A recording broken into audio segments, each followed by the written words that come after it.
હવે તેમાં મુઠ્ઠી ભરીને તમે ઈચ્છો એટલી ફ્રેશ લીલી કોથમીર સમારેલી ઉમેરી દઈશું.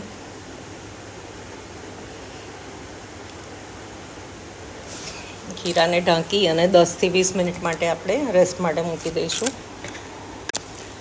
20 મિનિટ બાદ આપણું ખીરું પલળી ગયું છે, તો તેમાં થોડુંક પાણી, અડધું કપ પાણી ઉમેરી અને ખીરુંને થોડું પતલું કરી લઈશું. હવે ગેસ પર એક પેન મૂક્યું છે, મેં નોનસ્ટિક જ લીધું છે, તો તેમાં સરસ ઉતરશે. તેમાં 1 ચમચો તેલ રેડી અને આ રીતે ચમચાથી ખીરાને આપણે પાથરી દઈશું. તેના પર ચમચો કે કશું ફેરવવાનું નહીં, આમ જ પાથરી દેવાનું, જેના લીધે તેમાં ખૂબ સરસ જાળી પડશે. અને ઢાંકીને થવા દેવાનું. જો એકદમ સરસ ક્રિસ્પ શેકાઈ ગયા છે. આ રીતે તાવેતાથી મદદથી આપણે બીજી બાજુ પણ તેને થોડું શેકી લઈશું.